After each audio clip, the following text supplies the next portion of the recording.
គ្រាប់តូចតែខ្លឹមតើបងប្អូនដឹងទេថានៅពីក្រោយសម្បកបៃតងស្រួយស្រោបនិងទំហំដ៏តូចច្រឡឹងរបស់ផ្លែស្ពឺវាលាក់ទុកនូវអត្ថកំបាំងសុខភាពដ៏មហាសាលដែលពិភពលោកកំពុងភ្ញាក់ផ្អើលមិនមែនគ្រាន់តែជាផ្លែឈើសម្រាប់ញ៉ាំលេងធម្មតានោះទេប៉ុន្តែវាគឺជាឱសថទិព្វដែលបុព្វបុរសចិនប្រើប្រាស់ថែរក្សាសុខភាពអស់រាប់ពាន់ឆ្នាំមកហើយថ្ងៃនេះយើងនឹងទៅបកស្រាយអត្ថកំបាំងថាតើផ្លែឈើតូចមួយនេះមានអានុភាពខ្លាំងក្លាប៉ុណ្ណាចំពោះរាងកាយរបស់អ្នកតោះទៅមើលទាំងអស់គ្នា1ប្រភពនៃវីតាមីន C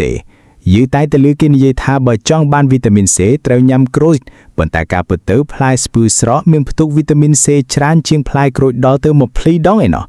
នេះគឺជាចំនួនដ៏អស្ចារ្យដែលរាងកាយយើងត្រូវការបំផុតផ្លែស្ពឺជាពិសេសផ្លែស្ពឺស្រស់គឺជាប្រភពដ៏អស្ចារ្យនៃវីតាមីន C ដែលជាសារធាតុចិញ្ចឹមដ៏សំខាន់សម្រាប់ការកសាងនិងពង្រឹងប្រព័ន្ធភាពស៊ាំរបស់យើងវីតាមីន C ជួយជំរុញការផលិតកោសិកាឈាមសដែលជាទ័ពមុខដ៏សំខាន់របស់រាងកាយក្នុងការប្រយុទ្ធប្រឆាំងនឹងមេរោគបាក់តេរីនិងធាតុបង្កជំងឺផ្សេងៗបានយ៉ាងមានប្រសិទ្ធភាពការទទួលទានផ្លែស្ពឺជាទៀងទាត់អាចជួយកាត់បន្ថយហានិភ័យនៃការកើតជំងឺផ្ដាសាយក្អកនិងរោគឆ្លងផ្សេងៗបានយ៉ាងមានប្រសិទ្ធភាពធាតុសុខភាពបើសិនបើអ្នកមានអារម្មណ៍ថាខ្លួនមិនសូវស្រួលឬហាក់ដូចជាចាប់ផ្ដាសាយជំនួសឲ្យការញ៉ាំវីតាមីនគ្រាប់សាកល្បងញ៉ាំផ្លែស្ពឺស្រស់ពី3គ្រាប់ក្នុងមួយថ្ងៃវាជាវិធីធម្មជាតិដ៏ឈ្ងុយឆ្ងាញ់ដើម្បីបង្កើនកម្រិតវីតាមីន C ក្នុងខ្លួនអ្នកធូរចំណាំ2ជួយឲ្យដេកលក់ស្រួលនិងកាត់បន្ថយ stress តែអ្នកធ្វើមានបញ្ហាគេងមិនលក់វិលវល់ឬមានអារម្មណ៍ថា stress មែនទេផ្លែស្ពឺអាចជាដំណោះស្រាយធម្មជាតិសម្រាប់អ្នកក្នុងឱសថបុរាណចិនផ្លែស្ពឺត្រូវបានគេប្រើប្រាស់ជាទូទៅដើម្បីព្យាបាលអាការៈគេងមិនលក់ insomnia និងកាត់បន្ថយភាពតានតឹងផ្លូវចិត្តវាមានផ្ទុកនូវសមាសធាតុ active មួយចំនួនដូចជា saponins និង flavonoids ដែលមានឥទ្ធិពលជួយសម្រួលប្រព័ន្ធប្រសាទធ្វើឲ្យចិត្តស្ងប់ឆាប់ងងុយគេងនិងគេងលក់បានស្កប់ស្កល់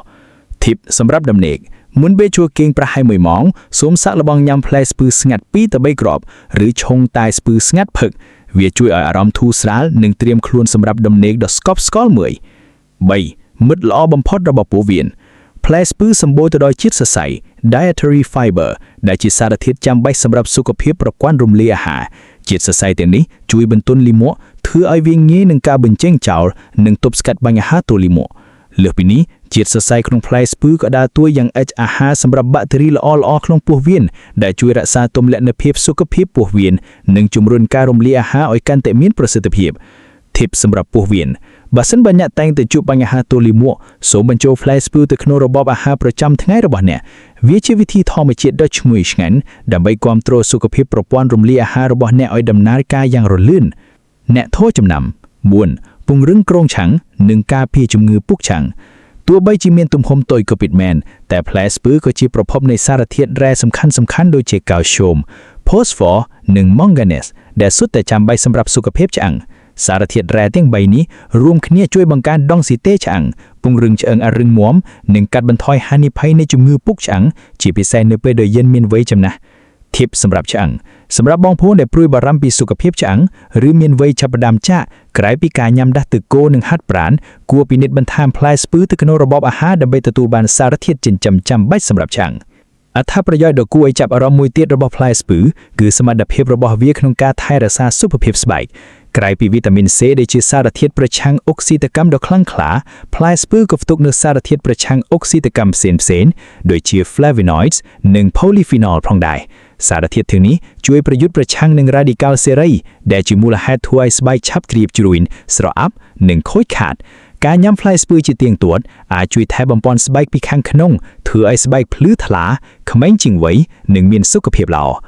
Tip សម្រាប់ស្បែកបើសិនបើអ្នកចង់បានស្បែកស្រស់ថ្លាពីធម្មជាតិសូមសាកល្បងបញ្ចូលផ្លែស្ពឺស្រស់ទៅក្នុងរបបអាហារពេលព្រឹករបស់អ្នកវាជាវិធីសាមញ្ញនិងមានប្រសិទ្ធភាពក្នុងការបំពន់ស្បែកដោយមិនចាំបាច់ប្រើផលិតផលគីមីច្រើន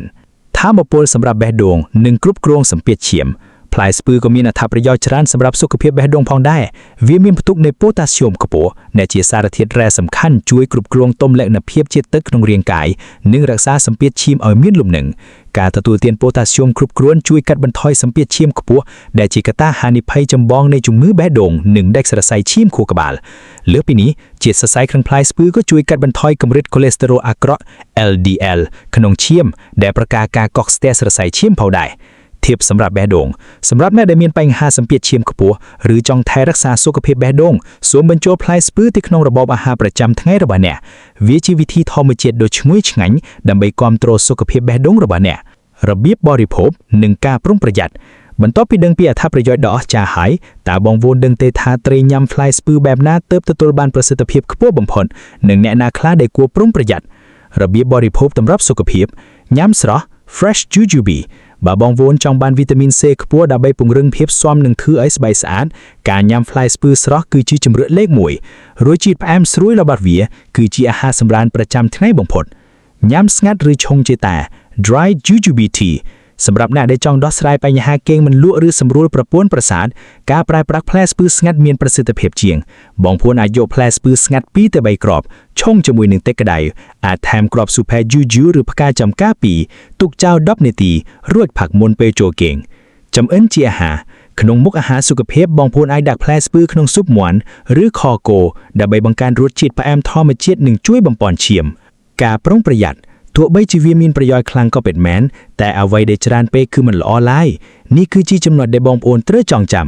កម្រិតនៃការញ៉ាំសម្រាប់មនុស្សពេញវ័យការញ៉ាំផ្លែស្ពឺស្ងាត់2ទៅ5គ្រាប់ក្នុងមួយថ្ងៃគឺគ្រប់គ្រាន់ហើយការញ៉ាំច្រើនហួសប្រមាណអាចបណ្ដាលឲ្យហើមពោះតូលីមួឬមិនស្រួលគ្រឿងក្រពះអ្នកគន្វឿនទឹកនោមផ្លែស្ពឺស្ងាត់មានកំហុសជាតិស្ករខ្ពស់ណាស់ដូច្នេះអ្នកដែលមានកម្រិតជាតិស្ករគ្រឿងឈាមខ្ពស់គួរប្រឹក្សាជាមួយគ្រូពេទ្យឬញ៉ាំក្នុងប្រមាណតិចតួចបំផុតស្ត្រីមានផ្ទៃផ្ទាស់និងអ្នកប្រើប្រាស់ថ្នាំពេទ្យប្រសិនបើបងប្អូនកំពុងប្រើថ្នាំបញ្ជក់ទឹកនោមឬថ្នាំព្យាបាលជំងឺផ្លូវចិត្តសូមជៀសវាងការញ៉ាំផ្លែស្ពឺក្នុងប្រមាណច្រើនព្រោះវាអាចមានប្រតិកម្មជាមួយនឹងថ្នាំគ្រាប់ផ្លែស្ពឺគ្រាប់របស់វាមានលក្ខណៈស្រួចនិងរឹងត្រូវប្រុងប្រយ័ត្នខ្ពស់នៅពេលដែលឲ្យក្មេងៗតូចៗញ៉ាំដើម្បីជៀសវាងការស្លាក់ឬមុតបំពង់កដោយដែលបងប្អូនបានឃើញហើយផ្លែស្ពឺដែលជាផ្លែឈើដ៏តូចមួយនេះពិតជាលាក់ទុកនូវអត្ថប្រយោជន៍ដ៏មហាសាលសម្រាប់សុខភាពរបស់យើងចាប់ពីការពង្រឹងភាពស៊ាំជួយឲ្យគេងលក់ស្រួលរហូតដល់ការថែរក្សាសុខភាពបេះដូងផ្លែស្ពឺពិតជាឱសថធម្មជាតិដ៏ពិតប្រាកដដូច្នេះកុំភ្លេចបន្ថែមផ្លែស្ពឺទៅក្នុងរបបអាហារប្រចាំថ្ងៃរបស់អ្នកដើម្បីទទួលបានសុខភាពល្អនិងជីវិតរស់នៅប្រកបដោយភាពរីករាយបើបងប្អូនយល់ថាវីដេអូនេះមានប្រយោជន៍កុំភ្លេចចុច like share និង subscribe channel របស់យើងខ្ញុំដើម្បីទទួលបានវីដេអូអប់រំសុខភាពថ្មីៗជាច្រើនទៀតសូមអរគុណ